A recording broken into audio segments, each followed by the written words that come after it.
Well, we've had a big week of economic data, and it culminates tomorrow in that jobs report, also retail sales figures. Now, what looks to be a stabilizing economy hanging in the balance, with Wall Street estimating 55,000 job additions in February.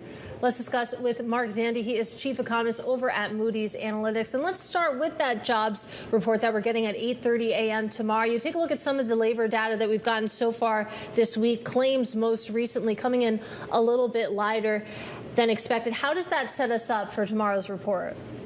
Well, as you showed, the consensus is around 50,000. That sounds about right to me. There are a lot of cross currents here, but I think that's kind of where it's going to land.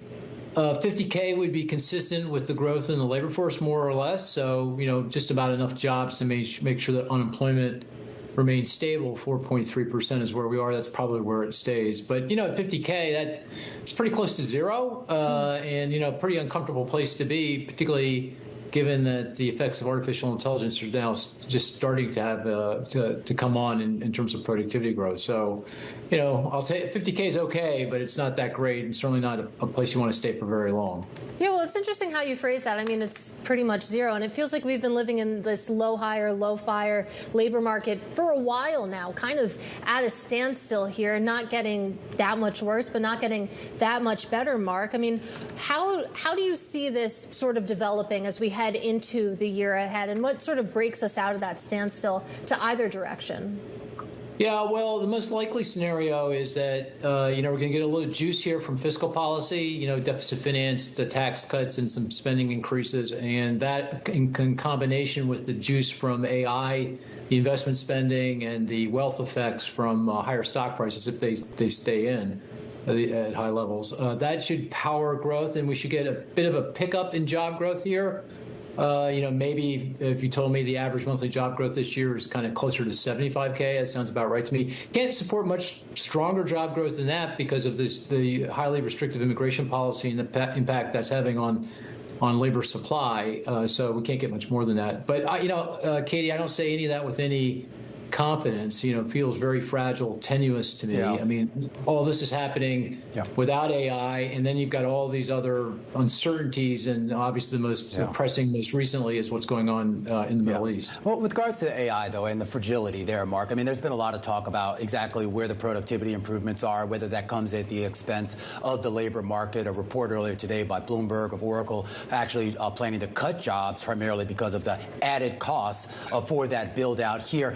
How much visibility do economists like you even have with regards to what that actual impact would be?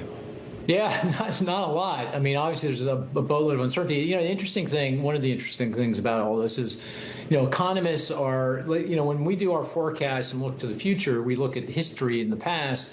You look at the history of technology, and the technologies diffuse relatively slowly over time. They only really gain traction when new companies form and optimize around that new technology. So it takes time. So you see job loss as a result of technology, but you allow the rest of the economy to kind of create other jobs, and it all nets out and everything is okay. Economists kind of want to go with AI, but it just doesn't feel quite right in the context of how all this is coming on so quickly. And then, of course, if you listen to the folks running these AI companies for just a little bit, just listen to a couple podcasts, go listen to the Bloomberg, podcast with some of these AI folks. Yeah. It makes you wonder whether history is going to be a good guide to the future here. And so we've got to be prepared for lots of different alternative scenarios. And thus my concern. I mean, I wouldn't be nearly as concerned if we were creating 100, 150, 200K jobs per month, which is what we were doing a couple of years ago. But we're not creating many jobs at all right now. And by the way, the jobs we are creating is in one sector.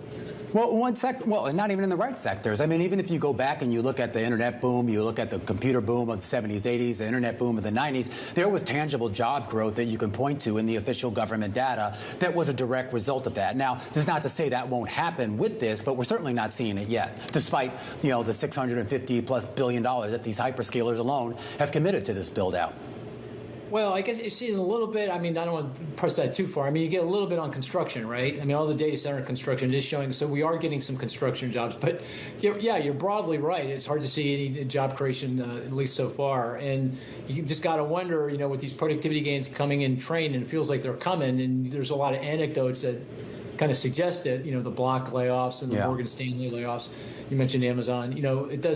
That's the level of concern. So kind of the way I would frame it is the most likely scenario is a relatively sanguine one. We should be okay. We should create 50, 75K jobs per month. But the distribution of possible outcomes here are is very flat. The tails are very fat, as the statisticians would say. So thus, very hard to handicap what's going to play out here.